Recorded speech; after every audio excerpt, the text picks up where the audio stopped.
Hello friend, সকলে কেমন আছেন? আশা করছি ভালোই আছেন। আবার একটা নিউ ব্লগ নিয়ে চলে এলাম। এখন বাজে প্রায় 6:30। আর এখন দেখুন বন্ধুরা, আমি এখন অনেক দিন পর, এই যে বৃষ্টি হয়েছিল কিছুদিন আগে, তার থেকে অনেক দিন পর, প্রায় 10-15 দিন পর এখন দাদা ফোন করে আমাকে বলল যে আমাকে আনতে এসো। কোম্পানির গাড়ি মানে বাস স্টপে আসে। আগের ব্লগে আপনারা অনেকেই দেখেছেন যে দাদাকে কোথায় আনতে যাই না যাই। তো সেই হিসেবে আমি এখন দাদাকে আনতে যাচ্ছি। আমি আর রেশমি যাচ্ছি। আজকে শুক্রবার, আর রেশমির পড়ার তাড়াতাড়ি ছুটিও হয়ে যায়। আর সেই হিসেবে আমি আর রেশমি আজকে একটু নিচে নামলাম। আর দেখুন বন্ধুরা, এখানে কিন্তু এখন বুঝতে পারছেন, ওই দূরে বিল্ডিংগুলো দেখে আপনারা বুঝতে পারছেন এখনও কতটা রোদ্দুর। প্রায় 6:30 বাজে এখানে। আর ইন্ডিয়াতে ফোন করেছিলাম, সেখানে মা বাবা বলল যে আমাদের চা খাওয়া হয়ে গেছে আর অনেকটাই সন্ধে হয়ে গেছে। দুবাই আর ইন্ডিয়ায় ডিফারেন্স করতে গেলে টাইমের মেনটেন তো 1.5 থেকে 2 ঘন্টা ডিফারেন্স থাকে। সেই হিসেবে এখানে এখনও বেলা আছে। আর দাদা এসে গেছে, মানে কোম্পানির গাড়ি থেকে নেমে পড়েছে। আমাদেরকে ফোন করেছিল যে তোমরা এখনও কি করছো। আর এই দেখুন বন্ধুরা, এই 2 দিন আগে যে বৃষ্টি হয়েছিল, ওই পরশু দিনে আপনাদেরকে বলছিলাম যে আবার বৃষ্টির সম্ভাবনা আছে। এক জায়গায় অল্প অল্প জল জমে গেছে। যাই হোক, বৃষ্টি বাঁচিয়ে দিয়েছে, সেইভাবে বৃষ্টি হয়নি।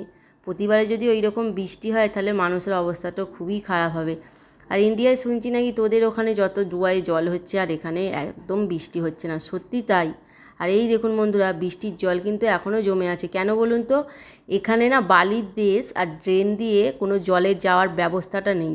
সেই হিসেবে এখানে সরকার সেই ব্যবস্থাটাও করে না, ভাবে যে এখানে জল মানে হয় না, বৃষ্টির জল হয় না সেহেতু ড্রেনের ব্যবস্থা করে কোনো লাভ নেই। সেই হিসেবে আচানক যে এই যে কোথা থেকে যে বৃষ্টি আসছে ভাবা যাচ্ছে না। আর যখন প্রচণ্ড গরম পড়ে তখন আকাশে মেডিসিন ছড়িয়ে তখন বৃষ্টি মানে করায়, মানে আবহাওয়া ঠান্ডা হওয়ার জন্যে। আর এই দেখুন বন্ধুরা, বৃষ্টির জন্যে কিছুদিন আগে যে বৃষ্টি হয়েছিল, এই দেখুন কত জায়গায় ধস নেমেছে। এখানে আরও অনেক জায়গায়, শুধু এই রাস্তাটা দিয়ে যাচ্ছি বলে আপনাদেরকে এই রাস্তাটা দিয়ে দেখাচ্ছি, যেহেতু বালির দেশ, আর যেখানে সেখানে বৃষ্টির জলে ধস নেমে গেছে। আর এই দেখুন চলে এলাম দাদার কাছে। দাদা এখানে দাঁড়িয়ে আছে, আর অনেকটাই দেখে মনে হচ্ছে মুখটা, রেশমিকে বলছিলাম যে পাপা প্রচণ্ড রেগে যাবে। আর দেখুন মুখটা দেখে বুঝতেই পাচ্ছেন যে প্রচণ্ড রেগে গেছে। বলছে কটা বাজে এখন, কটায় বেরোতে বলেছি, কটা বাজে। প্রচণ্ড রাগ করছিল আমার আর রেশমির ওপর। যাই হোক করে মানিয়ে নিয়ে দাদাকে ঘরে চলে এলাম। আর সন্ধে হয়ে গেছে। দাদাকে একটু ভোলাবার জন্য এখানে পকোড়া বানাচ্ছি। এখন অনেকটাই রেগে আছে, একটু পকোড়া চা করে দিলে হয়তো রাগটা কমে যাবে।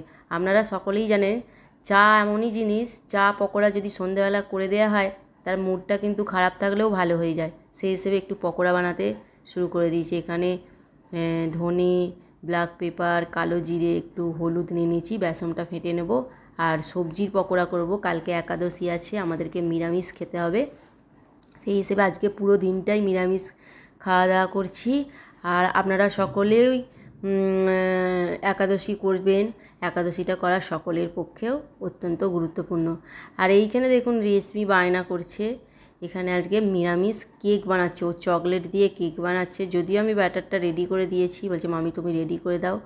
তো আর ইন্ডিয়া থেকে ওর দিদা দাদু ফোন করেছে, আর ওনাদেরকে মানে দাদা দেখাচ্ছিল। আর এখানে আমি কিছু সবজি কেটে নিয়েছি। এখানে গাজর, তারপরে বাঁধাকপি।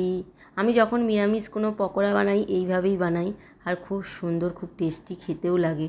আর এখানে টমেটো দিয়ে দিলাম, আর একটু ধনে পাতা দিয়ে দিলাম।